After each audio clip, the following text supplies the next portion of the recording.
तो डॉक्टर साहब आप ये कह रहे हैं जो हुकूमत साजी है इसका कोई गारंटर नहीं है? नहीं, इसका कोई गारंटर नहीं है। इस फॉर्मूले का नाम कोई गारंटर है। सिर्फ और बिल्कुल ये मामला तभी फंसा हुआ है, तभी ये मुसव्वतें उनकी नोक पलक दुरुस्त की जाएगी, एक और राउंड होगा, इस तरह हुकूमतें बनती हैं। मुझे बताएं, इस तरह बनती है हुकूमतें, नहीं पंजाब नहीं लेंगे हम, मरकज में आ जाएंगे, तो कोई गारंटर नहीं है। और ये मैंने आपसे तभी कहा ना कि आप जरा वो देखें कि किस तरह से मामलात को और अगर कोई है तो फिर उसके बाद वो सामने, लेकिन इस तरह जी। से जिस तरह ये हो रहा है, इसका इसका कोई गारंटर नहीं है। सिर्फ ये कहा जा रहा है, यकीनन कहा जा रहा होगा कि अब आप हुकूमत बैठे और हुकूमत बनाए, और आज तक या कल तक या जो भी इनको डेडलाइन दी गई है, बैठे और बनाए बैठ के, और इसीलिए ये मामला फंसे हुए हैं। और ये जितनी जल्दी दूर लेंगे बेहतर है। और लेकिन उसके साथ ही फिर वो, अब इलेक्शन कमीशन जो है वो जिस तरह से ऐलानात हो रहे हैं और जो पिटीशन लगी हुई है, तो कोई सर्टेनिटी तो नहीं है कि अचानक आज खबर आई कि वो 3 सीटें निकल गई, उधर से वो सीटें अनाउंस हो रही हैं, उधर से कम हो रही हैं। ट्रिब्यूनल्स में मामला आते हैं, कोई ऊपर होता है कोई नीचे होता है, कमिंग डेज में क्या होता है, और वो उसमें जो है वो वजारत खजाना किसको मिलती है, मतलब वो एक अजीब सा क्योस है। जी। और उसमें ये है कि जी वो अब इसमें जाहिर है कि पंजाब में तो बिल्कुल क्लैरिटी है, सीटों के हवाले से मरीम नवाज साहब आ रही हैं। लेकिन ये है कि केपी में भी क्लैरिटी हो गई है। वहां पर स्पीकर हाउस में वो देखें, हजार आपको किसी को अच्छा लगे बुरा लगे, नवाज शरीफ साहब का तर्ज अमल, नवाज शरीफ मरीम नवाज साहब जो है वो वहां पे हैं। इसी तरह से केपी के अंदर वो जो है वो अली अमीन गंडापुर साहब बैठ गए, तो वो अपना उन्होंने कंट्रोल संभाल लिया है। तो वो अब वहां से उनकी वो प्रोटोकॉल में आएंगे, इधर से ये प्रोटोकॉल में जाएंगे, उधर से वो वहां पर असेंबली के अंदर। आज सेनेट का इजलास चलाना मुश्किल हो गया था सादिक जलानी साहब के लिए, बड़ा मुश्किल हो गया था, शरीफ आदमी है। तो ये आगे कौमी असेंबली में क्या तमाशा होता है, कैसे होगा, क्या 100 अरकान, और फिर पता नहीं, मैं नहीं जानता कि हुकूमत साजी का जब गारंटर ही कोई नहीं है, तो ये पार्लियामेंट से कैसे चलेगी आगे।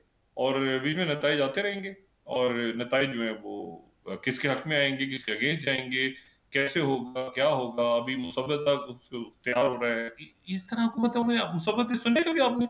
मुसव्वदे लिखे जाएंगे, उस पर साइन होंगे, इस तरह होगा, 6 वजारतें 8 वजारतें, इसकी तो ये तो एक अजीब सा तमाशा है। ये गुफा का कौन ये देख रहा है, और मुल्क चलेगा इंशाल्लाह आगे। 2-3 इसमें बातें इसमें, और ये बड़ा इम्पोर्टेंट हफ्ता शुरू हो गया आलमी सतह के ऊपर, बड़ा प्रेशर जो है म्यूनिख कॉन्फ्रेंस खत्म हुई, और सही। मायूसी के साथ खत्म हुई म्यूनिख सिक्योरिटी कॉन्फ्रेंस, क्योंकि ना तो यूक्रेन की जंग किसी हतमी नतीजे तक पहुंच रही है, और ना ही गजा का मामला अभी फौरी तौर पे सामने हल होता नजर आ रहा है। बल्कि आज इसराइल ने, उनको पता है इस बात का, नेतन्याहू को, कि एकदम से अभी दबाव आएगा कि भाई कायरो का डायलॉग जो है दोबारा शुरू किया जाए। उन्होंने आज जो लुला डी सिल्वा है, ब्राजील के सदर, ब्राजील ब्राजील जो है वो, लुला डी सिल्वा एक तो दूसरी दफा सदर बने हैं, इससे पहले भी सदर रह चुके हैं वो, ये उनकी सेकंड टाइम वो बने हैं काफी सालों के बाद। और ब्राजील जो है वो दुनिया का बड़ा एक, यानी ब्राजील को किसी तरह से नजर, लातीनी अमेरिका का सबसे बड़ा, जो जनूबी अमेरिका या लैटिन अमेरिका है उसका सबसे बड़ा मुल्क है। और ये पांचवा बड़ा मुल्क है रकबे के लिहाज से दुनिया का। ब्राजील कॉफी सबसे ज्यादा वहां पैदा होती है, और आबादी के लिहाज से सातवां, अमेरिका का नॉन नेटो मेजर अलाय है ब्राजील, और साथ ही ब्रिक्स का भी रुकन है। ग्लोबल साउथ को बहुत हद तक कह सकते हैं रिप्रेजेंट करता है, उसको लीड करता है। ब्राजील बड़ा तगड़ा मुल्क है। तो ब्राजील जो है वो G20 की सदारत है इस साल उनके पास। तो ब्राजील के सदर को इन्होंने पर्सोना नॉन ग्रेटा दे दी है। पर्सोना नॉन ग्रेटा यानी सही। नापसंदीदा शख्स, पर्सोना नॉन ग्रेटा, यानी ब्राजील के सदर को इसराइल ने करार दे दी है, ला नहीं सकते। पर्सोना नॉन ग्रेटा ये होता है ना, ऐसा सलाहकार या कानून होता है कि वो कोई एक्शनाज हो या क्रिमिनल ऑफेंसेस हो, या पर्सोना नॉन ग्रेटा करके निकाल देते हैं, सही। या कोई ताल्लुकात बहुत खराब हो जाए। लेकिन ये कि ब्राजील के सदर को आप पर्सोना नॉन ग्रेटा करार दे रहे हैं, नेतन्याहू, क्योंकि उन्होंने जो स्पीच की है, उन्होंने कहा है कि ये जो ये कत्लेआम का जिम्मेदार है नेतन्याहू, इसराइल, और ये जो है ये हिटलर से ज्यादा बदतर है, और वो बात हो गए। सही। तो ये जो है ये नेतन्याहू साहब ने उनको, ब्राजील के सदर को पर्सोना नॉन ग्रेटा करार दे दिया। और उसके साथ ही आज हेग में, जो हेग में दोबारा आलमी अदालत इंसाफ उसकी 6 रोजा कार्रवाई शुरू हो गई। ये वो कार्रवाई नहीं है जनूबी अफ्रीका वाली थी, अलग है।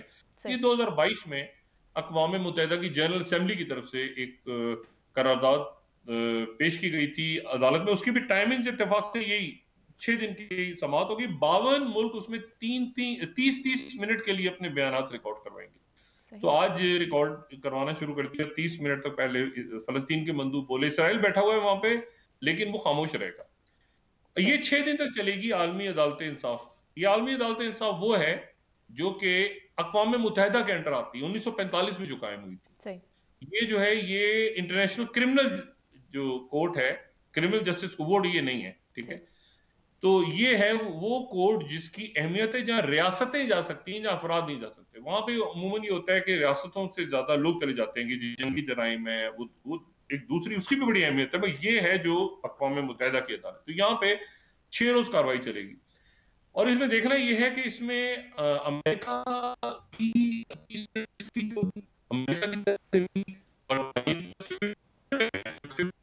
दो मुल्क बिल्कुल साथ खड़े, वो भी जो अगेंस्ट खड़े हैं वो भी बोलेंगे और बाकी दुनिया के मुल्क 52 मुल्क बोलेंगे उसमें, या 50 मुल्क। ये प्रेशर साथ बिल्ट हो रहा है। फिर उसके बाद ये है कि अल्जेरिया की तरफ से अक़वाम मुत्तहिदा में करारदाद पेश हो रही है दोबारा जंगबंदी की। जंगबंदी अल्जेरिया जो है मेंबर नहीं है, तो नॉन परमानेंट मेंबर है, तो करारदाद पेश मंजूर होने के लिए चाहिए 9 मेंबर्स हाँ करें और कोई मुल्क वीटो ना करे। परमानेंट 5 P5 में से कोई वीटो ना करे, तो वो शायद अमेरिका वीटो कर दे उसकी जो भी अल्फाज वगैरह के ऊपर। फिर अमेरिका पे और प्रेशर कि एक तरफ तो आप पीस मुआहदा कर रहे हैं तो वीटो कर रहे हैं, तो अल्जेरिया की करारदाद उन्होंने धमकी लगी कि रमजान से पहले, एन रमजान से पहले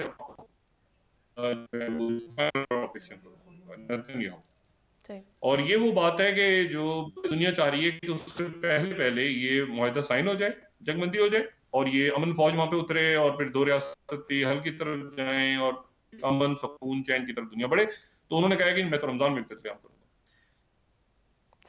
मेरा ख्याल है कि वो इस वक्त कोई वे आउट उनको नजर नहीं आ रही, तो वो इस किस्म के दे रहे हैं।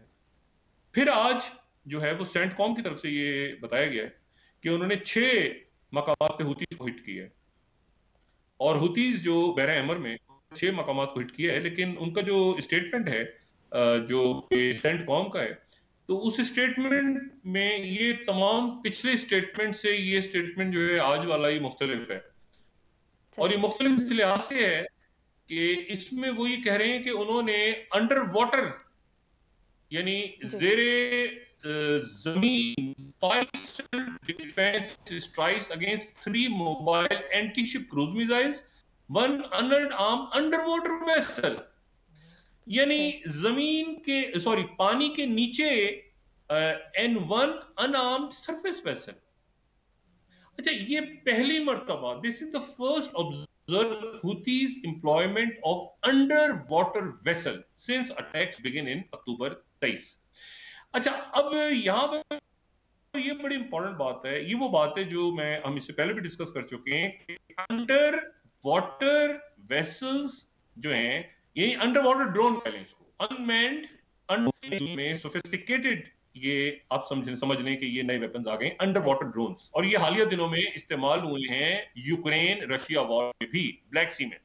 यानी वो तो एक है ना सरफेस ड्रोन्स, एक है वो एरियल ड्रोन जो हवा में उड़ रहे हैं ड्रोन्स, एक वो ड्रोन है जो लेकिन पानी के नीचे ड्रोन्स। ये एक नई हमने देखा है पिछले 2-3-4 सालों में, और यूक्रेन के अंदर इसका प्रैक्टिकल यूज हुआ है कि जी अंडर वाटर ड्रोन्स, ठीक है, सही, पानी के नीचे जी, उसको कह रहे हैं कि हुतीज के अंडर वाटर ड्रोन को अमेरिकन कह रहे हैं कि हमने हिट किया। इसका मतलब है इतनी जदीद टेक्नोलॉजी उनके पास भी है और अमेरिकन को भी पता है कि उन्होंने इसको डिटेक्ट किया और इसको डैमेज किया, इसको ज़ाया किया। सवाल ये है कि ये अंडर वाटर ड्रोन्स, अगर अंडर वाटर ड्रोन्स हैं उनके पास और ये अंडर वाटर भी हुतीज है, तो इसका मतलब सिस्टम पूरी दुनिया का इस पे स्टेक पे लगा हुआ है। और मैं बहुत अरसे से वो हमने मैप भी दिखाया था केबल का, हमने बताया भी था कि वो इंटरनेट के साथ कनेक्शंस होते हैं और ये सारे मामला होते हैं। तो बात सारी ये है कि वो अंडर वाटर केबल सिस्टम को हिट करना, पूरी दुनिया की कनेक्टिविटी को तबाह करने की सलाहियत अगर हुतीज के पास है, और अमेरिकन को भी पता है कि हुतीज के पास है, कहां से आई है और क्या क्या कुछ है, इस जंग को खत्म करना अशद जरूरी हो गया है, खास तौर पे तब जबकि अंडर वाटर ड्रोन जो है, अनमैन्ड ड्रोन, वो अमेरिकन ने डिटेक्ट करके पहली मर्तबा रेड सी के अंदर उसको हिट किया है। तो मेरा ख्याल है जी कि डॉक्टर। ये जो जंग है ये एक नई शक्ल ले गई आज। और जितने यहाँ से कार्गो शिप्स जा रहे हैं, वो कार्गो शिप्स अपना, उनके पास एरियल डिफेंस तो होता है अमूमन, लेकिन अंडर वाटर जो अटैक है ड्रोन, वो मेरे ख्याल से किसी भी कार्गो शिप के पास वो सलाहियत नहीं है कि वो ये हमले रोक सके। तो इस जंग को बंद करना बहुत जरूरी है, और ये भी बड़ी हैरान कुन बात है कि हुतीस के पास इस कदर जदीद असलहा मौजूद है।